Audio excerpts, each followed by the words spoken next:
Hello bachon, let's read this question and the question says a compound X which contains carbon, hydrogen, oxygen is unreactive towards sodium यानी कि sodium के साथ reaction नहीं दिखलाता है.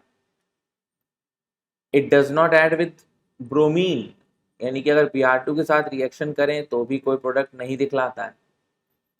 It also does not react with Schiff reagent. बड़ा negative आदमी है, किसी के साथ भी रिएक्शन नहीं दे रहा है, शिफ रिएजेंट के साथ भी रिएक्शन नहीं दे रहा है.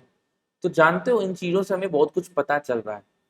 अगर वो सोडियम के साथ रिएक्शन नहीं दिखला रहा है यानी कि ये एल्कोहल नहीं हो सकता, क्योंकि अगर CHO है तो तुम क्या सोच सकते हो कि ये एल्डिहाइड हो सकता है या कीटोन हो सकता है. और तुम एल्कोहल के बारे में सोच सकते हो, तुम ईथर के बारे में सोच सकते हो. तो ये एल्कोहल नहीं है क्योंकि सोडियम के साथ रिएक्ट नहीं कर रहा है. नेक्स्ट, शिफ रिएजेंट के साथ रिएक्ट नहीं कर रहा है यानी कि एल्डिहाइड्स नहीं है. एल्डिहाइड्स की प्रोबेबिलिटी भी निकल गई, एल्डिहाइड्स कीटोन्स की, कार्बोनिल ग्रुप की. और Br2 के साथ रिएक्शन नहीं दिखला रहा यानी कि कहीं पे कोई डबल बॉन्ड की प्रेजेंस नहीं है, इस समय कोई एल्कीन नहीं है यहाँ पे. और कह रहा है on refluxing with an excess of HI, जब तुम X की रिएक्शन किसके साथ करा रहे हो, एक्सेस ऑफ HI के साथ करा रहे हो, तो तुम्हें एक ही प्रोडक्ट मिल रहा है Y.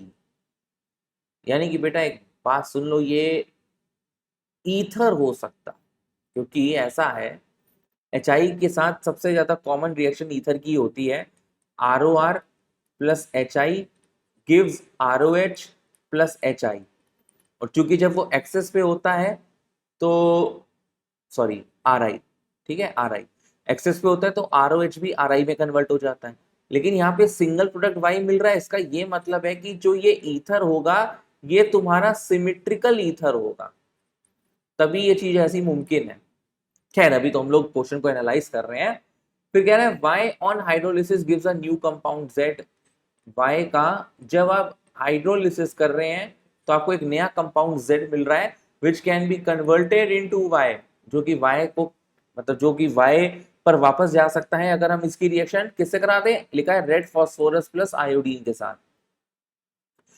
फिर कह रहा है the compound Z on oxidation with potassium permanganate, यहाँ पे KMnO4 के साथ ऑक्सीडेशन हो रहा है और ये आपको COOH दे रहा है. और ये COH का जो इक्विवेलेंट मास है वो 60 है. देखो तुम कोई भी कार्बोक्सिलिक एसिड ले लो, उसका n फैक्टर जो होगा वो 1 ही होगा, क्योंकि COH will give only 1H plus, so the n factor is 1. तो इक्विवेलेंट मास अगर तुम्हारा 60 है तो इसका ये भी मतलब है कि उसका जो मॉलिक्यूलर मास है वो भी 60 है, उसका मॉलिक्यूलर मास भी 60 है. तो ऐसी एसिड जिसका मॉलिक्यूलर मास 60 है वो है CH3COOH. भाई 12 प्लस 3 15 प्लस 12 27 प्लस 16 यानी कि 32 प्लस करना है प्लस 1, ये 60 आएगा. तो ये जो लास्ट चीज है वो एसिटिक एसिड है. अब हमको थोड़ी सी इंफॉर्मेशन क्लियर होती हुई दिखाई दे रही है, गौर से समझना इस बात को. X जो हो सकता है तुम्हारा सिमेट्रिकल ईथर हो रहा है और वो 2 कार्बन एटम का ही होगा, यानी कि CH3 CH2O CH2 CH3. क्योंकि जब तुम इसकी रिएक्शन एक्सेस ऑफ HI के साथ करोगे तो तुम्हें 2 मोल्स ऑफ CH3CH2I मिलेगा और यही तुम्हारा Y है. अब आइडेंटिफाई Y करना था तो Y कर दिया. Y का जब तुमने हाइड्रोलिसिस किया तो तुम्हें मिला CH3CH2OH, और मिलना भी चाहिए क्योंकि इसी का ऑक्सीडेशन 1 डिग्री अल्कोहल का ऑक्सीडेशन आराम से इथेनोइक एसिड में हो रहा है using the powerful oxidizing agent KMnO4. It's a strong oxidizing agent. It will not stop the reaction at aldehyde. It will directly convert it into acid.